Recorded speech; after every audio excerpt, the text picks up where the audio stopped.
Home Secretary, we're at this incredible cricket ground participating in the programme to promote community integration through sport. One of the many programmes that you've seen here in Rwanda is they gear up to take asylum seekers from the UK eventually. Are you convinced that they can have a good life here in Rwanda? Yes.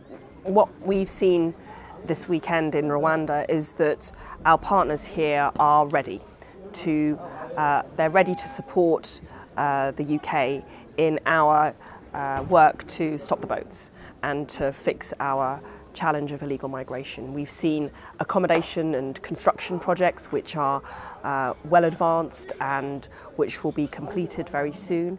So that accommodation will in part be there to accommodate in the long term people who will be resettled to Rwanda from the UK. People who come to the UK illegally will not have the right to settle in the UK, and that's what our legislation proposes. And working with our friends in Rwanda, the people who come here will be resettled to live a safe and secure life.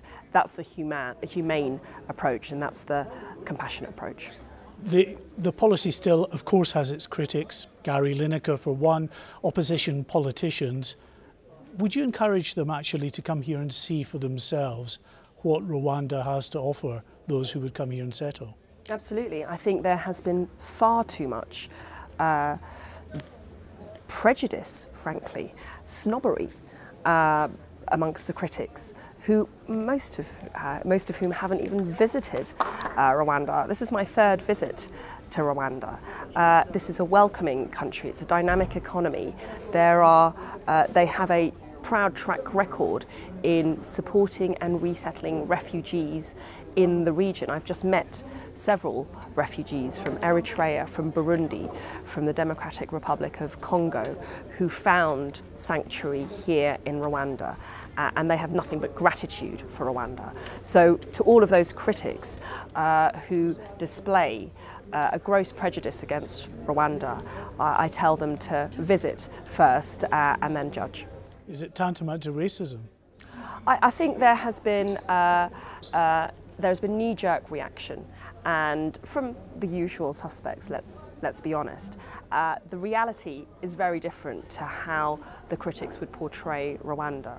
Rwanda is dynamic. Rwanda is welcoming. Rwanda has a tradition of providing humanitarian support of a high quality, and the housing project that we visited is one such example of where people who are resettled refugees will be able to be accommodated in sustainable and good quality accommodation.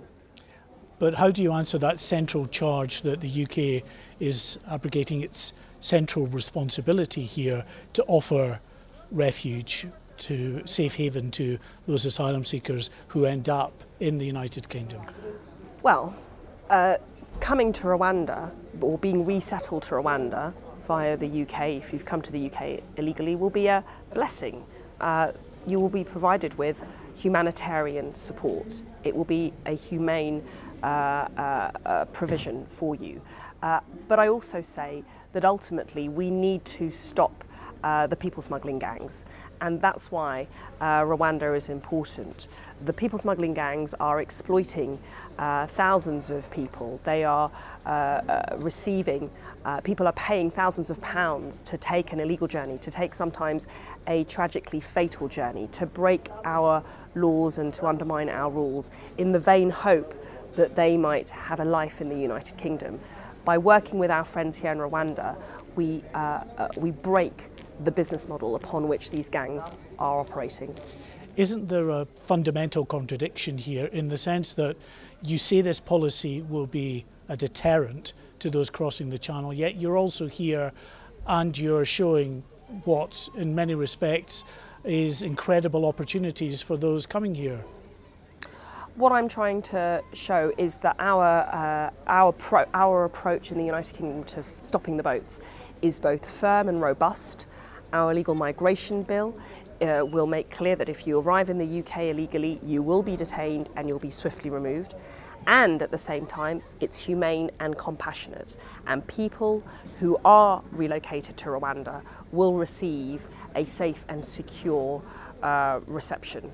And I think those two elements, robustness with our legal processes in the UK, combined with compassion, is the way to solve this problem.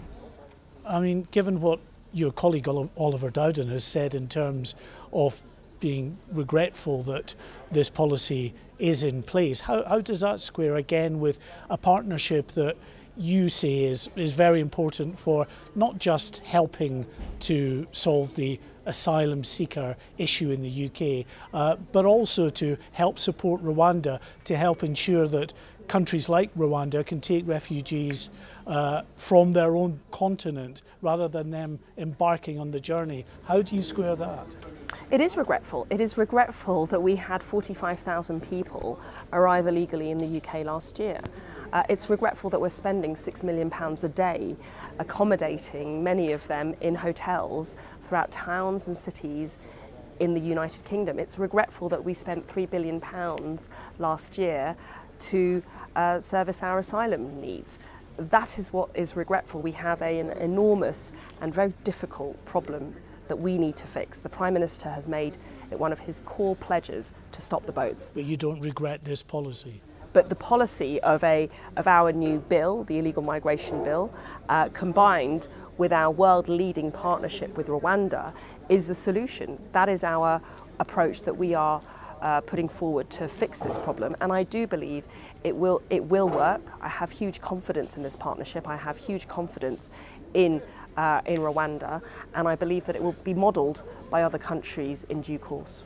Are you in talks with other countries to see whether there is a possibility of similar partnerships, or do you think that actually Rwanda is the one partnership that will end the small boats crisis? Well, actually, on the back of our victory in the High Court at the end of last year, where our partnership was rigorously tested by senior judges in court as to whether it was lawful, and in which the UK government was successful in proving that our partnership is lawful, that Rwanda is a safe country, that our partnership complies with all of our international and human rights laws. On the back of all of that, we have been in discussions with other countries, but let me be clear, our first and foremost priority is to operationalise the partnership that we have with Rwanda, and as you can see, we are making very good progress in rolling it out. I know you want this bill to work, you want this policy to work. If you are still met with these legal challenges, it just doesn't progress anywhere, you still have thousands of people coming across the channel, will you commit to pulling out of the ECHR? Well, I'm confident that our package of measures will work. That's why the Prime Minister and I are working very hard at we've introduced the bill. We hope that Parliament supports it so it can get through to royal assent quickly. But let me be clear, nothing is ever off the table, and we have to always consider every option as the events pan out. Okay, Home Secretary, thank you very much for talking to us in GB News. I don't think there's been a 6 scored today, but a good game by the looks of it. Thank you.